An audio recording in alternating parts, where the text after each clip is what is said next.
What's going on, everyone? UFC 303, Alex Pereira versus Jiri Prochazka is coming up this weekend. I'm going to give you my best bets for the card. I'm going to give you a safety parlay. I'm going to give you some straight and prop bets. And I'm also going to give you some little nibblers, some little sprinkles that are good plus money that you can throw $5 to $10 on. And maybe it can make your bankroll grow. Last week, we hit most of our bets. We hit our safety parlay, which was plus 129. The only really shaky leg in there was the Nasrat Hakparas leg, but still, we did well with that. We got 8 out of 11 picks, which brings us to 63.5% prediction rate for this year.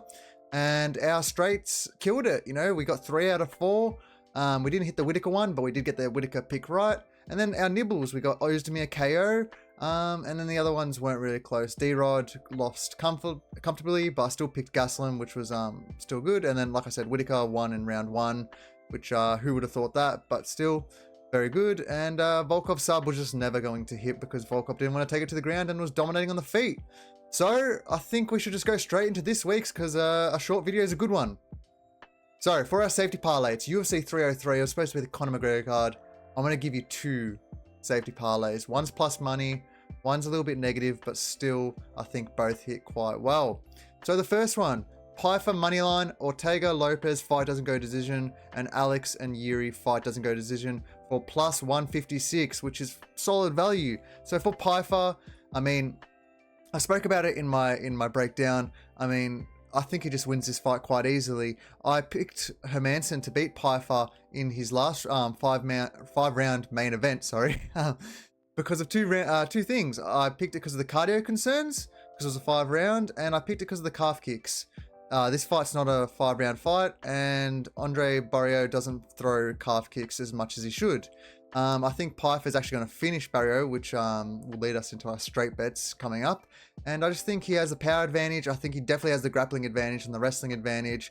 And we saw in Barrio's last fight against Chris Curtis, he was scared of the power of Chris Curtis, and that's why he didn't do his usual game plan of being a grinder. He stayed away from Chris Curtis because he was scared of the power. And then we saw in the Marquez fight, in round 1, he was taking those shots really badly. And Marquez, yes, he's a power puncher, but he's not the most technical puncher. He's nowhere near as technical as Pyfer. And he was getting hurt by like every single punch, and you can visibly see it. And you could see it. I mean, Pyfer throws harder than Marquez, and he also has the wrestling and the grappling, like he showed in the Abdul Razak Al Hassan fight, to get the submission here. So I think Pyfer covers his money line perfectly, and also it's a 3-round fight. So even if he gasses somehow after 2 rounds, I think he will still win this by decision if it gets there. But I still think he gets a finish. Ortega and Lopez fight doesn't go to decision. I mean, out of the 49 fights, 12 have only gone to decision, which is a pretty good stat. Ortega was looking really frail against Yair Rodriguez in their first fight, in their second fight, in the first round. He was getting hit and hurt by all the punches Yair threw and all the kicks Yair threw. And Lopez is just shown to have a lot of power in this division, knocking Sadiq Youssef out in the first round cold. Finishing Gavin Tucker with a submission in the first round. Who else was it? Pat Sabatini knocking him out in the first round. I mean, he's just on a rampage right now. Ortega, he hurt his shoulder in Yair in the first match between the two, and he's just looking, you know, frail. And also Lopez has been finished before as well in his regional scene fights, so it's not like Lopez is opposed to getting finished himself. I do think Lopez finds a finish and continues his knockout streak, but still, the fight not to go the distance is a solid leg. And Ortega was looking to go up to 155. He doesn't want to fight at 145 anymore. It was a short notice fight for him. I mean, I think the puzzle pieces are being placed together here. And then the last one, the Pereira and Jiri fight not to go the distance. I mean, it's a given. The last fight finished in round 2. Out of 46 fights between the two, 46, only 3 have gone to decision. I think that's a given. I mean, you know, even in the 5th round, Jiri finished Glover Teixeira. So, yeah, I mean, that's a given. And plus 156, you really can't complain. The riskiest leg out of the 3, I do think, is Ortega and Lopez leg, which is why I'm giving you another safety parlay. It's UFC 303. Let's just go for it. So the first one, like I said, is Pyfer moneyline, as you can see. And then the only thing that changed between the first and second is that I have changed the Ortega Lopez fight doesn't go to decision to the Ray Saruya 1 takedown in round 1. And this man is a junior Olympic wrestler. He is going to shoot takedowns straight away. He knows where his skill set is. You see in all his tape, he shoots straight away immediately. And Hernandez historically has really bad takedown defense. So I think he should be able to snatch up a takedown in the first round quite fast. And yeah, that should pull through for us. And that gets you minus 125. So a little more juice on that. But still, you want a safety parlay. You want something to hit that's like nothing's guaranteed in betting, but something more guaranteed, I could say. I think either one of these two are solid value. Now, onto the straight/prop bets. So the first one is the Oliveira and Simon fight not to go the distance at minus 150. Now, I think of it two ways. I think Oliveira either gets a KO here because Simon has shown to be a bit chinny in his fights, or Simon gets the ground and pound or submission victory on the floor. For Oliveira, out of the 23 fights, only 2 have gone to the distance. So you're backing a fighter who is kind of like a do or die fighter. And you saw in the Sapai fight, Sapai nearly finished him in the second round. And, you know, Oliveira survived because Sapai gassed out. And Oliveira got the finish in the third round. And then for Simon, I mean, he's a bit chinny himself. He's been finished by like Uriah Faber, Yadong Song. But he also has finishing instinct. You saw in the Rafael Sunsao fight, dominating the grappling and found the finish in like the second round, I believe. And then the Jack Shaw fight, he knocked him down and then shortly finished him on the floor as well. So both have finishing instinct. Both can be finished. I mean, minus 150 is a bit of a steal here, I think.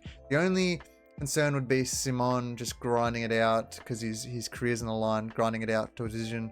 But, I mean, you got to take these chances. Gambling's all about chances, and you got to take it, and I think this is good value here.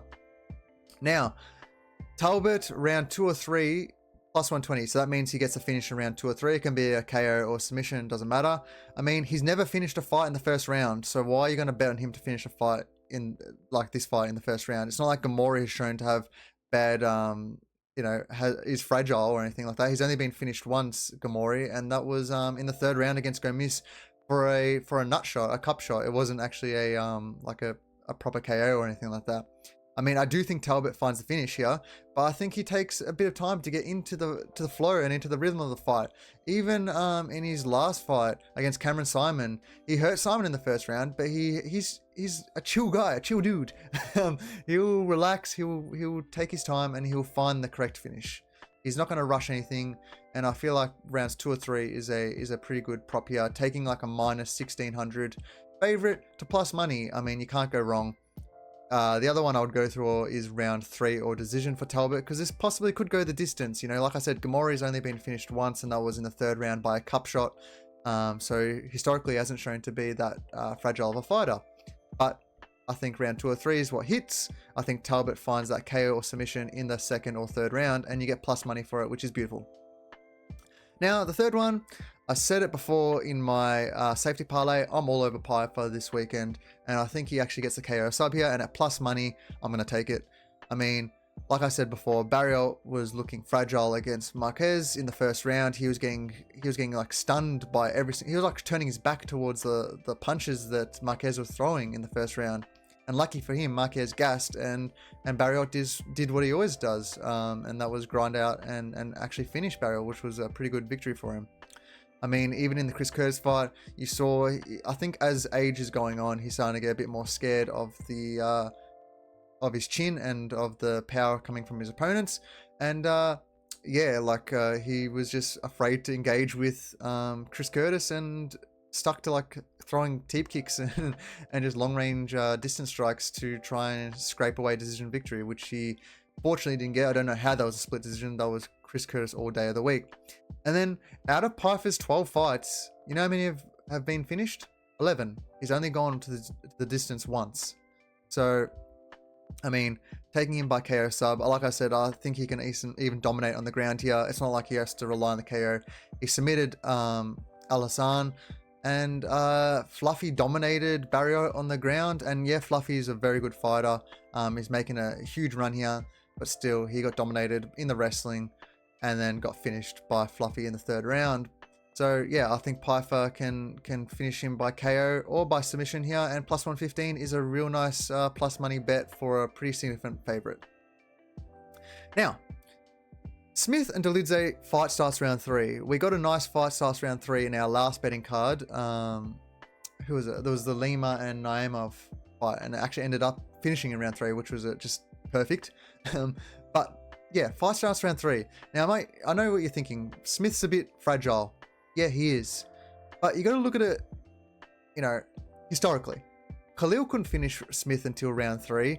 Span went to decision with Smith, and Johnny Walker went to decision with Smith. They are all three of them are harder hitters than Dolidze and have more weapons on the feet than Dolidze. Dolidze's only got an overhand, and that's it. I promise you, he's not going to finish Smith with some crazy attack or anything. It's going to be an overhand that catches Smith, or he's going to somehow get corner submission. That's the only way Dolidze finishes Smith. Now, I don't think Smith is going to finish Dolidze because Dolidze just took a beating from Imavov, an absolute beating. And yeah, Dolidze's finishes are not, I don't want to say lucky, but they're a bit fortunate because he got that random calf slice on Hermanson when Hermanson was just dominating him, and then Hermanson just couldn't get out of it, and Dolidze finished him on the ground shortly after. And then Hawes, he got that he tore the knee off Hawes and then got that standing KO because Hawes literally couldn't move on his leg, and of course Hawes is like the chinniest fighter in the UFC ever.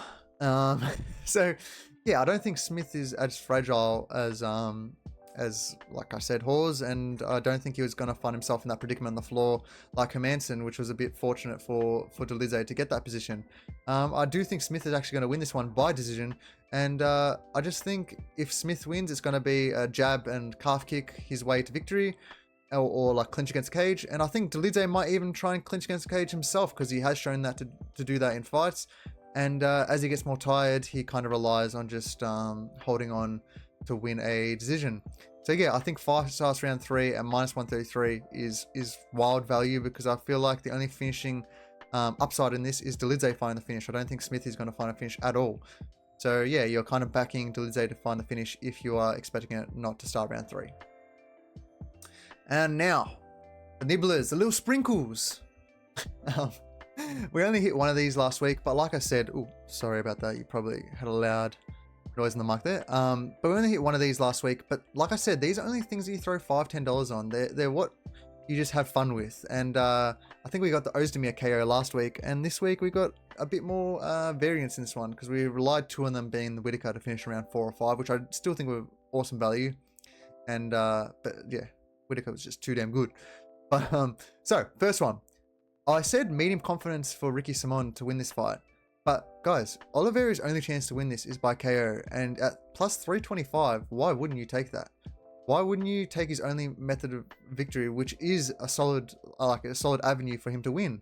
Like I said, Simon is chinny, and we've seen him KO'd and dropped numerous times. And Oliveira has serious power, and he's just funky and might catch Simon in a weird exchange. So plus 325 for his best way of victory is beautiful value, and it kind of just covers your Simon bet. If you do want to place that in like a parlay or you're playing it straight, you can hedge it the other way with an Oliveira KO at significant plus money. Hernandez points, I think this is insane value. Even the KO prop is it's like plus 1600, which is even better, but I still think I don't think he's going to finish Surya. I think Hernandez points, if Surya can't get the takedowns, which I do think he does, I think Surya finishes it.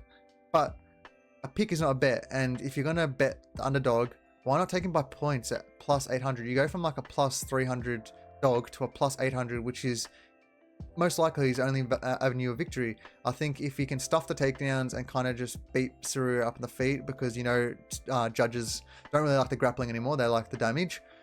He could sneak away like a split decision here. Check the split decision prop. I don't know what that could be, but even that might be better. But plus 800 for Hernandez on points, bargain. Yeah, and you only need to chuck on like $10 on this, and you're having a field day. You get like a couple. I would get like a 1.5 units out of that. So that's a good play for me. Gary sub. We all know what MVP's weakness is. It's on the ground, and Gary, although he hasn't really shown it in the UFC, he has good jiu-jitsu and he has good wrestling as well. That Neil Magny fight, in the third round, Gary snatched up a sub and was about to finish that with like 10 seconds to go. Like Neil Magny was about to tap. He has good submissions, and if he is smart, which I think he is, I think he's an intelligent fighter and he will win at all costs. He's going to take down MVP and he's going to try and finish him on the ground. I mean, plus a sub at plus 1000 is solid value, because I do think MVP is very weak on the ground. Even Kevin Holland took him down to the ground, and Kevin Holland is not a wrestler. He is a good BJJ practitioner, but he's not a good wrestler. So yeah, I think Gary sub, you just got to play it, $5 on it. I mean, what can go wrong? You lose $5, whoop-de-doo. Lopez KO plus 225. I mean, this is not something that's going to massively impact your bankroll, but it is something that I think hits quite a few times, because Lopez has been an absolute rampage. Like I said, Ortega has been showing fragility. He showed it in the I'm going blank, the Rodriguez fight. In his last one in round 1, he got hurt like twice or something like that. I think Lopez has more KO than Rodriguez, although Rodriguez is definitely the better striker out of the two. Lopez has some serious punching power, as he showed in his last 2 fights, knocking out Sadiq Youssef. And you know, Pat Sabatini's a bit chinny, but you know what I mean. Yeah, plus 225. You could even go Lopez KO round 1, which I think was like plus 500, even better. But just be safe, you never know. It might go into the second round, and you know, I'm just going to take what I think is going to happen in the fight, and I think Lopez is going to find that KO in round 1. So plus 225, I'm going to take it. I like it, and yeah. Last one, Jiri sub. Now we saw Jiri sub Glover Teixeira in the 5th round of their fight. And that's Glover Teixeira, who's a way better grappler than Alex Pereira. Alex Pereira sucks at grappling, and you can just see it whenever he gets taken down. He is not a jiu-jitsu practitioner. It's just not what he is. Now, Jiri took down Alex in their first fight, and yeah, it only lasted 2 rounds, and Alex got up shortly after. But that was against the cage, and Alex just used his sheer strength to grab the wrist of Jiri and pull himself up to his knees. Now, do I think Jiri gets a sub most of the time? No, I think Jiri actually knocks out Alex. But at plus 1200, you're taking just like, I think it's plus money Jiri around like plus 115, but you're taking him all the way to plus 1200. I mean, if he's gonna win, he's gonna win either by KO or sub, and you're just, you know, you're taking the other option here. Like I said, put $5 on it. You know, you win $60 out of $5. Beautiful value. Can't go wrong with it. I mean, like I said, these are all nibblers. Yeah, you nibble at them. You don't load all your cash on them. I mean, I'm not going to tell you what to do. You can do whatever you want. You can chuck on hundreds of dollars if you think one of these are going to win. But even if just one of these win, like last week, you're still gonna profit out of it. I mean, the safety parlay is what we want to win. The straights are what we would like to win. And then the nibblers are just cherries on tops, okay? So if the safety parlay wins, we're always in plus money. Always. And then if the straights win, just added bonus. Like last week, we made an absolute killing because we got the straights and the safety parlay to hit. So yeah, don't load the boat on these, but do what you will. You're all over the age of being able to legally bet, so I'm not going to tell you exactly how to go about things. Just, I'm going to give you hints, I'm going to give you tips. I do the research for you, you make the bets yourselves, because at the end of the day, it's your money, not mine. But yeah, that wraps up UFC 303 betting. My betting predictions. I've given you my predictions for the card. I've given you my best bets for the card. I've given you my written breakdowns on my Twitter at DeeCeePicks. That just wraps it up. Now we just have to wait until Sunday or Saturday for America and watch the fight card. I think it's going to be a fun card. Enjoy it while it lasts, because next week we've got the break, and then we've got an okay card after that. It's not the best, but you know, we'll take what we can get. Other than that, enjoy your week. Enjoy the fights. Soon I'll be doing some fight companions. I just want to grow the channel and the community up a bit more before I start streaming. It'll be a bit awkward if I'm only streaming to like 1 or 2 people. But I will start doing fight companions on the Sundays or the Saturdays for America. When the channel hits maybe over 100 subscribers. So please subscribe, like the content, comment on anything you disagree with, anything you think I've missed out on, or any pointers or words of advice would be greatly appreciated. Other than that, enjoy your night, and I'll catch you later. Ciao.